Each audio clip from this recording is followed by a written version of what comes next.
My name's Aris, super happy to be here down in the Springs. Thanks to Tim and Jim for having me. This was the intermediate class, and we talked a lot about basic stretch and finding that. So we started off kind of thinking about the followers filling space and how that's their job and how to do that. So for the sake of this drill, followers are going to start with their elbow kind of close to their side, and they're actually going to stand not connected in the hand to their leader, with their hand like somewhere up the leader's forearm. So the leader is literally, for the first level of this, going to stay in place. This is level 1, and the leader's hand is here. All right. Now the leader can choose to pick up the follower's hand or not. So either way, my reflex as a follower is just walk backward. All right. Great. The leader picked up my hand, and it's not moving. So my body moved away from my hand a little bit, and now I'm walking in place. I'm still connected to my leader this entire time. And the leader can also lead out of this at any time. The leader takes a step back, and the follower goes with them. All right? And again, if the leader didn't pick up the hand, the whole point of this is the follower just keeps moving backward, and the hand stays equidistant. That's really important. So I shouldn't have the habit to arbitrarily start stepping away from my hand if I don't have connection. All right? So the next level of this would be the leaders moving with the followers. All right, so I'll show this from the perspective of me being a leader, and it is how I signal to the class, whether or not my sleeves are rolled up. So I'm a leader now, Bené's moving away, and I'm going to take a step with her to maintain the same level of that connection. Now there's lots and lots of different ways we can do this, and lots of different ways we can play with this. But for our purposes now, just because I feel like this is a great entry point into thinking about stretch, we're going to start getting some connection here as the follower moves away. I'm going to move with them to preserve that same level of connection. Now I'm going to stay in place, and now the connection is going to increase a little bit because the follower is still trying to travel away. All right? So I'll show that again. The follower moves away. We get a little connection. I take one step toward them, and then I triple step in place. So this is my basic static anchor after I move with them to slow them down.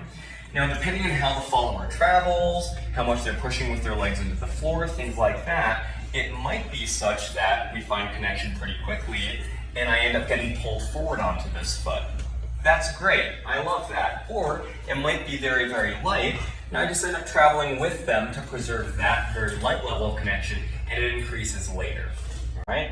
The next step we went beyond there was giving the leader permission to let go in that simulated anchor as the followers were staying in place. So the idea is the follower moves back, the leader takes one step toward them, but at any point here I can let go and she would keep traveling away. So that's the idea. The follower is always trying to, you can call it just having directional intent, you can call it just trying to find your back foot, you can call it just staying in connection. Different people call it different things, but this is the basic idea of what's happening, and yes, this is every basic anchor, all right?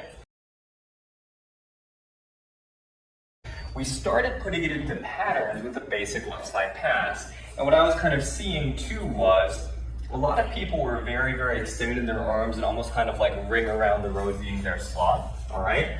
So it would make sense for our hands to be closer to our bodies as we pass each other. I'm not pulling back here from my elbow to retract, neither is she. I lead, here the connection's pretty light, but our hands are getting closer, and now the follower's got to move away again after this connection is established. All right? So the idea is from here, after I lead, my step size forward is gauged based on how my follower travels. All right? So if she traveled just a little bit more on that one, I'd probably travel a little bit more with her. All right? If she traveled less or maybe didn't even travel, yeah, I do what's called scrolling and try to establish connection that way. So this is just a great drill for both leaders and followers to kind of find that. Now the important thing for followers is the leader is going to step with you on this, again, very, very basic example or case study of stepping forward on 4. You are not going to run away from your leader until that hand stops moving. So the idea is, can you leave just like a basic sugar push? The idea is that like, if the leader is still stepping toward me, I'm not trying to outrun them. Once the leader takes that step toward me, this is like 4. Once the hand stops moving, that's when I'm gonna find that distance increase as a follower, of course, without breaking my frame.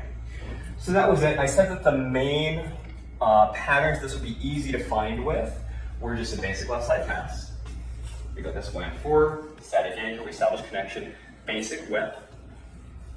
All right, here's gonna be 6.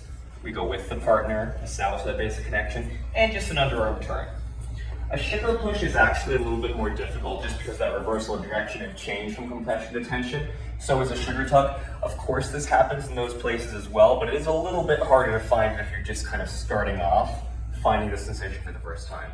And like we said, this is our most basic concept of stretch. The leader goes with the follower to slow them down. We have basic elasticity and gradual finding of connection, good directional intent from the follower's side, and engagement with the floor. And everything that we do, including more complicated patterns and playing with connection, is just an extension of the follower flowing space in this way. You guys did great. Thank you so much.